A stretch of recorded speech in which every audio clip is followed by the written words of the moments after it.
నరేంద్ర మోడీ మన దేశ ప్రధానమంత్రి. ఆయన ఏదైనా చేస్తే ఊరుకుంటామా? కొమైనీని చేస్తే అట్ట ఊరుకోకూడదు. ఇది ఇప్పుడు తాజాగా కొమైనీ మద్దతుదారులు లేదా మోడీ ద్వేషులు తీసుకొచ్చిన పాయింట్. భారతదేశానికి ప్రధానమంత్రి మోడీ, వాళ్ళ దేశానికి అధ్యక్షుడు supremo Khomeini. Clear, no doubt. కానీ కొమైనీ ప్రధానమంత్రి కాదు, అధ్యక్షుడు కాదు కదా. సుప్రీమో వాళ్ళ దేశపు మత గురువు. వాళ్ళ దేశపు మత గురువు ఆయన కొమైనీ. అధ్యక్షుడు పెజెష్కియాన్. ప్రధానమంత్రి వేరేగా ఉన్నారు, రక్షణ మంత్రులు అందరూ ఉన్నారు. అంటే ఆయన దాన్ని ఏమనాలంటే రాజ్యాంగేతర శక్తి, రాజ్యాంగేతర మత శక్తి. మన దేశంలో నరేంద్ర మోడీ ప్రజల చేత ఎన్నికైన ప్రధానమంత్రి. అది ఇక్కడ తేడా. ప్రజలకు అబద్ధాలు చెప్పద్దు, మోసం చెయ్యొద్దు.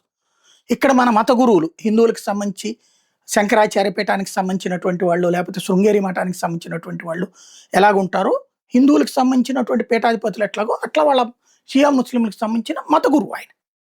అది లెక్క.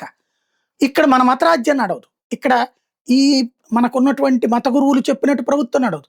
అక్కడ ప్రభుత్వం మత గురువు చెప్పినట్టు నడుస్తుంది. అది తేడా ఇరాన్కి, ఇండియాకి. ప్రజల చేత ఎన్నికవడానికి ఇక్కడ 1,15,00,000 పార్టీలు ఉన్నాయి. ప్రాంతీయ పార్టీలు, జాతీయ పార్టీలు ఒకళ్ళకొకళ్ళు పోటీ పడతారు. ప్రజల్ని ఒప్పించి నొప్పించక చొప్పించి ఆ పైన వాళ్ళ చేత ఓటు వేయించి అధికారంలోకి రావాలి. అక్కడ అట్లాగేం లేదు. అక్కడ అధికారం కొమైనీ ఎవరిని నమ్ముతాడో వాళ్ళనే ప్రజలు ఎన్నుకోవాలి. అక్కడ అధికార ప్రతిపక్షాలు ఏడ తెచ్చినాయి బేసిక్ అక్కడ. ఇది కామన్ సెన్స్. ఇంకొకటి, ధోరణి పరంగా చూస్తే నరేంద్ర మోడీ వ్యవహార శైలి ఖచ్చితంగా ఆ దేశాన్ని, ఆయన మరణాన్ని సమర్థించాల్సిన అవసరం ఏం లేదు. ఒక దేశపు సుప్రీమోని ఇంకొక దేశం వాళ్ళు చంపడానికి నేనైతే ఒప్పుకోను, కరెక్ట్ కాదు అది. అయితే థ్రెట్ క్రియేట్ చేస్తున్నప్పుడు ఏం చేయాలా? Death America, death Israel. అంటే అమెరికాని బూడిచ్చేస్తా, ఇజ్రాయెల్ని బూడిచ్చేస్తానంటే, రండి బాబు మాది బూడిచ్చేయి, నువ్వు మత గురువు కదా, వాళ్ళందరూ ఫీల్ అవుతారని ఎవడన్నా ఒప్పుకుంటాడా?